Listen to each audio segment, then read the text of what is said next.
আরাফার দিনের আমল যারা আরাফায় অবস্থান করছেন তাদের জন্য একরকম, আর আরাফার দিনে যারা আরাফায় অবস্থান করছেন না, বিশ্বব্যাপী বিভিন্ন জায়গায় আছেন, তাদের জন্য ভিন্ন রকম।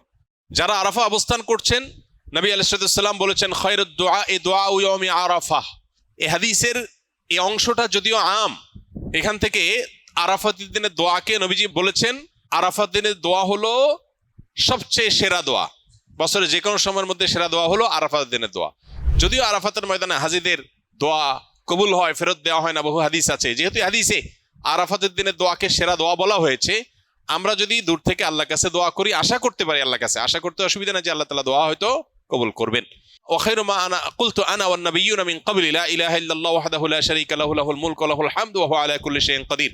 আরাফাত দিনে নবী রাসূলুল্লাহ সাল্লাল্লাহু আলাইহি ওয়াসাল্লাম বলেছেন, আমি এবং আমার পূর্বে নবী রাসূলরা যত দোয়া আল্লাহর কাছে করেছেন এর মধ্যে সবচেয়ে সেরা হলো এটা, লা ইলাহা ইল্লাল্লাহু ওয়াহদাহু লা শারীকা লাহু লাহুল মুলকু ওয়া লাহুল হামদ ওয়া হুয়া আলা কুল্লি শাইইন কাদির। এটা আমরা বিশেষ করে পাঠ করব।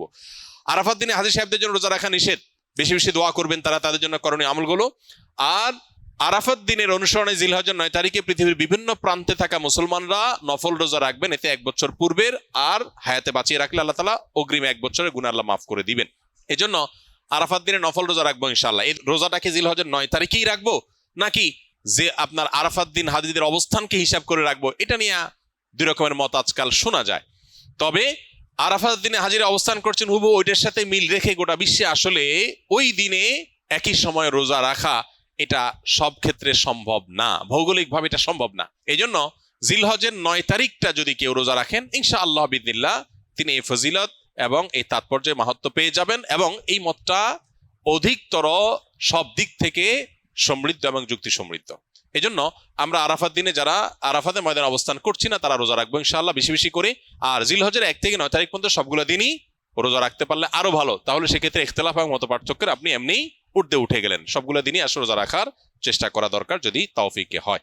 আমি নিজের কিছু বদভ্যাস ছাড়তে চাই যা অনেক লম্বা সময় গড়ে উঠেছে, যেমন অতিরিক্ত ফিকশনাল বই পড়া, মুভি দেখা ইত্যাদি। মাঝে মাঝে মনে হয় আমার মানসিকতা বিকৃত হয়ে গেছে, আগে যে স্মরণ শক্তি ছিল তা নেই, মনোযোগ থাকে না, বিনা কারণে রাগ ওঠে, প্রোক্রাস্টিনেশন, সময়ের কাজ সময়ে না করা ও ডিপ্রেশনে ভুগছি। কিভাবে এসব থেকে পরিত্রাণ পেতে পারি? আধুনিক পৃথিবীর বেশিরভাগ মানুষ এই রোগে আক্রান্ত। যে ভাই প্রশ্ন করেছেন তিনি হয়তো নিজের কথা বলেছেন, বাকি হাকিকত হলো, বাস্তবতা হলো আধুনিক পৃথিবীর উল্লেখযোগ্য সংখ্যক, বরং বলা যায় নির্দ্বিধায় বেশিরভাগ মানুষ এই বিপদে আজ আক্রান্ত। অর্থাৎ কোনো কাজে মনোযোগ বসে না, এবং কারোর হয়তো মোবাইল টেপার নেশা, কারোর হয়তো ফিকশনের বই পড়ার নেশা, কারোর হয়তো খেলাধুলার নেশা, কারোর হয়তো গেমসের নেশা। ডোপামিন এবং নেশা এগুলো আমাদেরকে আষ্টে পিষ্টে বেঁধে ফেলেছে এবং আমাদেরকে জঘন্য রকম ভাবে অসুস্থ করে ফেলেছে। এগুলো থেকে উত্তরণের জন্য আমাদের নানাবিধ উদ্যোগ থাকা উচিত। এর মধ্যে সবচেয়ে বড় করণীয় হলো যেই কোনো কাজ অতিরিক্ত নেশা হয়ে গেলে সেটা ছেড়ে দেওয়া বা সেটা থেকে সরে আসার চেষ্টা এবং সংগ্রাম চালানো দরকার।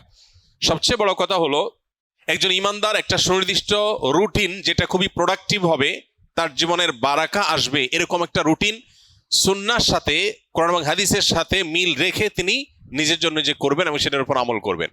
এবং সুন্নাহ সম্মত যে রুটিন হবে সেই রুটিনের উপর তিনি যদি আমল করেন তাহলে ডোপামিন থেকে বেঁচে থাকা তার জন্য ইজি হবে, সহজ হবে ইনশাআল্লাহ। এর বাইরে বিশেষ করে যে বিষয়গুলো তাকে অনেক বেশি আসক্তির দিকে নিয়ে যাচ্ছে, নিজে থেকে সেটা ট্রিটমেন্টের উদ্যোগ নিতে হবে। প্রয়োজনে কোনো মেন্টর, কোনো উপদেষ্টা, শরঈ উপদেষ্টা নিয়োগ দিতে হবে। নিয়োগ দেওয়া মানে বেতন ভিত্তিক নিয়োগের কথা না, মানে কাউকে ফিক্স করা উচিত যে আপনি আমাকে গাইড করেন, যিনি কোরআন এবং হাদিসের আলোকে বিচক্ষণতার সাথে আমাকে গাইড করতে পারবেন। তাহলে সেক্ষেত্রে এই গাইডলাইনগুলো মানুষকে অনেক সময় হেল্প করে, নিজেরটা নিজে অনেক সময় করে উঠতে পারে না। সবচেয়ে বড় কথা হলো এবং সর্বশেষ কথা হলো আল্লাহ রাব্বুল আলামিনের কাছে আমাদের কায়মনো বাক্যে দোয়া করা দরকার, আল্লাহ যেন আমাদেরকে নেশাগুলো থেকে বেঁচে থাকার তৌফিক দান করেন। আমাদের টিনেজাররা, উঠতি বয়সের তরুণরা, এমন ছেলে মেয়ে খুঁজে পাওয়া এখন কঠিন যার ভেতরে কোনো নেশা নাই। প্রত্যেকে নানান নেশায়, নানান রকমের বদভ্যাসে আজ আক্রান্ত হয়ে গেছে। আধুনিক পৃথিবীর যে সমস্ত মায়া জাল আছে এগুলো থেকে কে কতটা দূরে থাকতে পারছেন, স্মার্টফোন থেকে, সোশ্যাল মিডিয়া থেকে কে কতটা দূরে থাকতে পারছেন, এটার উপরে অনেকখানি নির্ভর করে আজকালকার যে সমস্ত ডোপামিন, যে সমস্ত আসক্তির বিষয়গুলো ছড়িয়ে ছিটিয়ে আছে এগুলো থেকে বেঁচে থাকাটা। এজন্য মোবাইল ব্যবহার করলেও সেটা লিমিটেড টাইমে ব্যবহার করা উচিত। সোশ্যাল মিডিয়ার ব্যবহার করতে হলেও নির্দিষ্ট সময়, আজকাল অনেক অ্যাপ আছে যে নির্দিষ্ট সময়ের পর এটা লক হয়ে যাবে, সেগুলো ডাউনলোড করে আপনি লক করে ফেলেন, নিজের ব্যাপারে নিজের বিভিন্ন রকম বাইন্ডিংস আনেন। এটা ছাড়া আমরা কেউ আসলে রক্ষা পাবো না। আখেরাত তো শেষই, দুনিয়াও বরবাদ হয়ে যাচ্ছে। ঘরে ঘরে ডিপ্রেশন। বিশ্ব স্বাস্থ্য সংস্থার জরিপ বলছে 2030-এর পর গোটা পৃথিবীতে সবচেয়ে বেশি পরিমাণে যে রোগ ছড়িয়ে পড়বে, বেশি পরিমাণে যে রোগের রোগী গোটা পৃথিবীতে পাওয়া যাবে, সে রোগটার নাম হলো ডিপ্রেশন। আমরা একদিকে দেখতে পাচ্ছি সুখের উপকরণ, নানাবিধ উপকরণ সুখের, এগুলো দিন দিন বাড়ছে।